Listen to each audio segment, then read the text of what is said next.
everyone, how's it going? Welcome back to the channel. We're having a great day. Today, we are at Laguna Seca Raceway. Let's check out the track. They brand new, just freshly repaved. I think lap times will be faster. Also, Ford is here with the new Mustang GTD, the new supercar Mustang meant for the street that'll put down lap times maybe faster than the exotic competition out there. We got to check it out, see what they have here on display. I'm excited about it. Let's do it.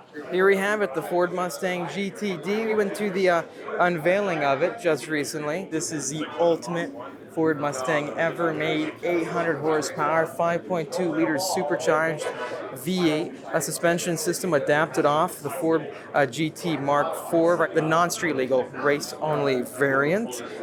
Seeing all the carbon fiber bodywork again with the magnesium wheels, the Cup 2R tires. This thing is going to be a monster on the racetrack. I was really curious to find out what these two air ducts do right here in front of the spoiler, and I found out talking to Jim, very nice guy from the Ford team.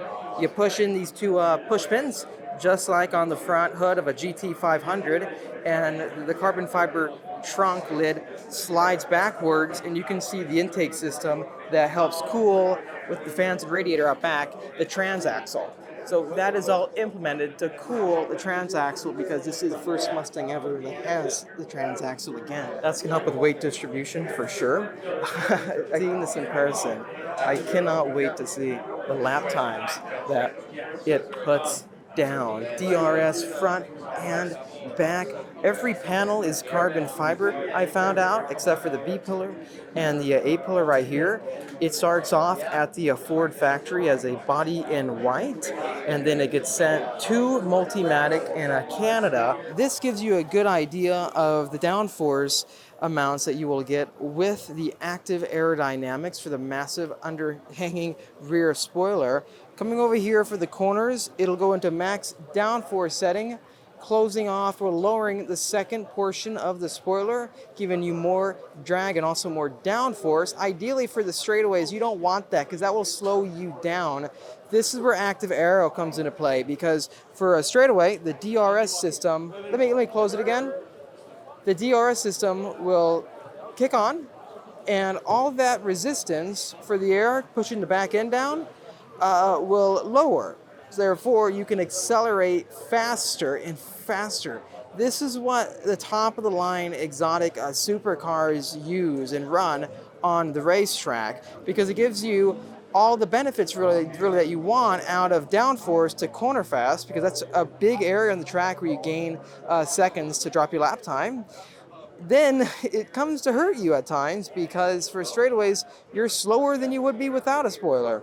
This allows you to have the best of both worlds for cornering, and then for a straightaway, it lowers that drag to give you optimized airflow. Let me show you the deck lid that you have towards where the trunk would be in a standard Ford Mustang. As you know, this is a body in white Ford Mustang chassis that is sent to Multimatic, and they install all the racing features, upgrades, carbon fiber components, chassis systems, drivetrain, everything. This is one of those components that they install. This is a carbon fiber deck lid, and it has two intake holes right in front of the spoiler. And it kind of goes up maybe an inch or two. Very smooth lines, I have to say, on this deck lid. It picks up the air, and then after that, it pulls the air straight into the center intake. This is where the cooling happens for the all-new transaxle system. You find transaxles on the fastest, most expensive exotic supercars in the world, such as the Lamborghini Revuelto. You can see the fans in the radiator in front of this venting port out the back. I have to say, seeing all the use of carbon fiber right here is really nice to see, because weight was always a big concern of mine for the track, and they're trying to find every ounce to save. Drive shaft itself is fully carbon fiber. Zooming in, can you see it? There we go. A carbon fiber drive shaft was also found on the 2014 GT500. So it originated from the GT500s, and they're doing this because of the rigidity, also it being less rotating mass that helps for drivetrain loss. This is a good view of the all-new transaxle system. That is a Tremec dual clutch transmission. I'm curious to see how this transaxle compares to the one that we found in the Ford GT? Is this a derivative of that system? Since this is built at Multimatic, I'm sure some of the components or processes are going to be similar for this new Mustang GTD as they were with the Ford GT. Let me know your thoughts on that in the comment section down below, but fully aluminum and hollowed out to give you the best weight possible. Unfortunately, it's not working right now, but these two buttons are here to show you the different ride heights. For normal, that is how it would look right here. The front suspension links will be this low or pushed down, giving you more clearance. And in track mode, this will lift up 40 millimeters. So right there where the hub is, will go up thanks to actuators and control systems to the right. I think this is just for show again to give you an idea of how the suspension would work. But yeah, the Multimatic multi-link suspension up front will go shift up, lowering the front end of the vehicle for optimum track performance. If you're wondering how it does go up, it is hydraulically activated. When it does go in track mode, it will give you a completely independent change driving mode that optimizes all the performance systems of the vehicle. Overall, you've got a 4-inch wider track to give you more lateral grip in the corners, and then it will drop 40 millimeters in track mode. This is a system that originated off the Ford GT street car, and it's great to see it on a Mustang because we're all just such Mustang enthusiasts, especially here on this channel. Look how massive the 20-inch brake package is on this Mustang. Fully carbon ceramic Brembo rotors, but the pads, look how thick. That's got to be some of the thickest looking carbon ceramic brake pads I've ever seen, unless I just usually don't see this angle, but the brake pad life on this, it looks pretty good. Here we are to the integral link rear suspension with the push rod, rocker arm, and inboard rear adaptive spool valve and damper system. The main goal with it was to make it strong, stiff, and weight efficient with the motorsport style tubular subframe. This is also 4 inches wider for the track. The brake duct system fully connects all the way to the back of the Brembo brake caliper, giving you extensive cooling for the carbon ceramic rotors right here. There is a 20-inch brake package for the new Mustang GTD, but I'm a big fan of that brake cooling system, and I think it's one of the most aggressive brake cooling ducts I have ever seen on a supercar. Let me know in the comment section down below, what do you think of this entire rear subframe with the multi-link suspension out back? It looks something straight off of a Koenigsegg to me, and the billet finish just glistens in the sunlight. I can tell furthermore how much they tried to save weight with all of these designs right here. 300K puts it in competition with exotic cars like McLaren's. And here they have pulling it out.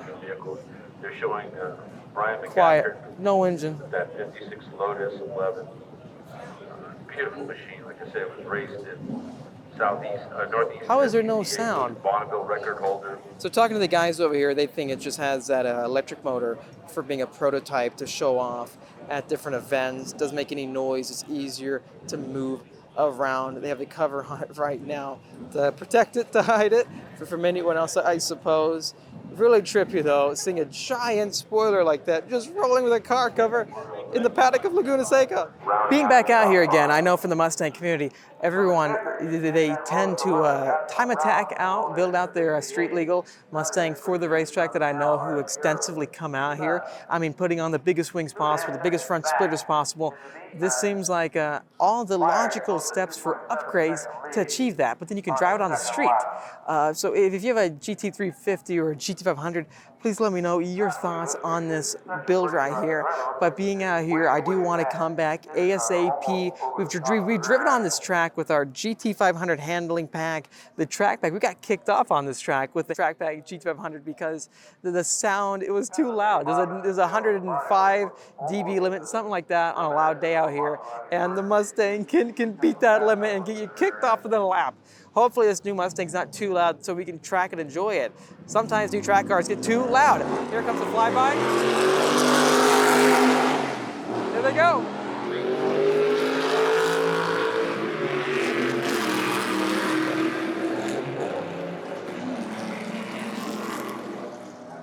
I'm not sure exactly how they do this whole process on getting this new Mustang, but I want to try to get it because we originated on Mustangs here on this channel. We have the largest feud track Mustang videos ever, going against all the competitors out there.